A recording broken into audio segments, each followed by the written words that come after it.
You guys are a little late though, man. What? We missed it all? I thought it was 12 till 4. I know, it's still going on. No, I just want to make you feel bad. And I think I did a good enough job. I did a good job. So we have 7 stations inside, and we've got a wine pairing per station. So it's good for you to just get in there, meander yourself around, you know, have a sip, have a bite, then have another sip. You know how to. I know I have to train you two on how to drink wine and how to eat food. But again, you know, get in there. We got some really good music inside, live music, and we got everything that you need. I need to know, are there going to be lots of char marks?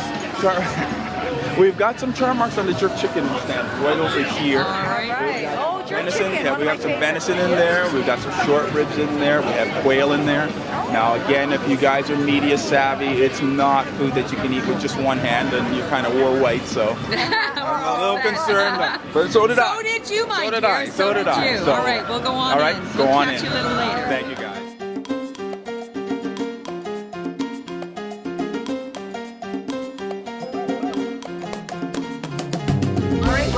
For another fantastic experience. You know, the wine ladies travel all over, but we're here for the Wine Rock experience, featuring the fantastic wines of the Godfather himself, Joel Peterson of Ravenswood Wines. And we're also going to be enjoying some fantastic food here this afternoon with Rob Rainford, BBQ Chef, and the fabulous music of Canadian rocker Ian Thornley. Now, Ash, what do we got over here? Okay, so what I have for you here is a quinoa pilaf with a marinated grilled lamb chop on top, which is then topped off with a kumquat relish with gooseberries and microgreens. It's a great pairing with the wine right here, the wine being so heavy. Lots of pepper flavor on the back of your on the back of the throat. Okay. And just goes excellently well with the spiciness of the pilaf. How's the reaction been to the wine and the food this afternoon? It's been really well taken, well received. People are loving the pairing with the wine, and I personally feel Bologna is my personal favorite. It's been on the market for quite a while, but they're now starting to push it, and I really enjoy this wine. All right, so this is the Ravenswood Bologna Zinfandel. Let's give it a try, and I hope we'll have a chance to talk to Joel himself.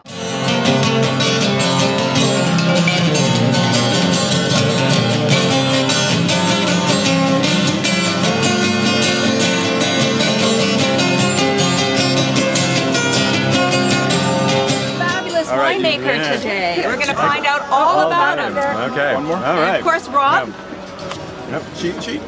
Sorry, guys. Been a fan of Rob's for a long time. We've been trying to get him to come on our TV show, but And will. think we're going to get him to Rob is so resistant to being finally met him in exposed. person. Overexposed. It's all good. That's going all over the net there, Bob. And you already have I already yours. have. I have the Bologna in there. Oh, and this is Old Hill Ranch, so you never mix wines like this because it would break my heart and would also destroy the terroir, and the gods of terroir would come down on us. I told you he was philosophical. With a horrible rap. Okay, we don't want that to happen. Okay, so you know what? I'll get a little bit of that after I finish this. Cheers. Here's to Bologna, here's to Old Hill. All right, cheers. I want to know how did you become the Godfather? How did that all happen? You know, it was one of those things that evolved. You know, I have been the protector of Zin for a long time. And I have also been out proselytizing for Zinfandel for a long time because I think it's a wonderful wine and people understand that it's not pink. And I think I probably said to somebody that if they didn't drink my red Zinfandel, they'd be sleeping with the fishes. Oh. It's not a grape. It's not a grape that really has the reputation, or has been in the earlier days, as being a sort of a high achiever. But we know you've done your bit to change that for sure. No, but it depends on when you talk about earlier days. You're just talking about 1970 and 1980. Those aren't early days. The most important grape of California, you know, what pre-prohibition was Zinfandel. It got to California in 1851. It was California's most important grape by 1888. It made California's best wine. They didn't call it Zinfandel. They called it Claret or Bordeaux or Burgundy because they were trying to imitate France, even then. And then it was made by home winemakers during Prohibition. It was really important for them. You know, you could make 200 gallons at home. You know, people didn't do very good math, so they probably made 400 gallons. And if you were a head of household, and there were a lot more head of households during Prohibition.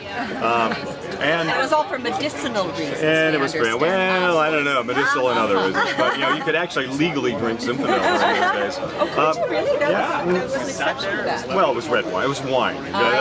But most red wine made by home winemakers was Zinfandel or had some Zinfandel associated with it. So it became known as Dago Red. And after Prohibition, nobody really needed California wine, California Zinfandel, because, why? Because they were still making wine at home. 7 years after Prohibition, we were still selling 7,000 boxcars of grapes in East Coast cities, and they were making 20 million gallons of wine at home. That's a lot of wine. Okay, but Joel, they were not making the kind of Zin that you're making. Now, They were let's not. call They Zin were today. not. Yeah. And so when we rebuilt the California wine business, people built it on the backs of Bordeaux and Burgundy, Cabernet and Chardonnay. Yeah, but those old vines were still there. So in this bottle right now, we have vines that were planted between 1885 and 1888. So those old vines lived, and they still were there, and they make fabulous, beautiful, interesting wine, as was originally intended before Prohibition. It was just that people began putting it in jugs. They began to forget about how to make really good wine. So There's an it interesting just took story behind that label to Ravenswood. Was that what Georgia was referring to, being a little bit sort of not superstitious, but something to do with the gods and Raven? Indians or something. Yes, I know the Indians fared in here somehow. The Indians got in here probably. When I was starting this winery, I lived in Berkeley, and my hair was about the length of your hair. In fact, it looked a lot like your hair.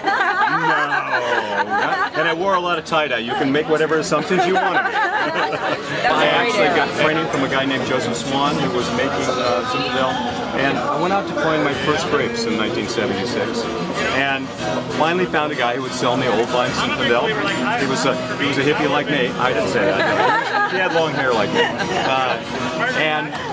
and he made me pay for grapes before I actually took possession of the grapes. Because it's a credit card for you as a hippie. No credit card, no credit, because I was like questionable. I wouldn't trust you either. Yeah. Good, That's why we can't get credit. No, just good call. Yeah, you got long blonde hair. That's it. Did you check out his green eyes? Zoom in on his eyes. He's got incredible green eyes. You gotta check that out. Look at that. Whoa, I sell wine babe. all over the world, and if that in the category of fine Zinfandel, yeah, it's me.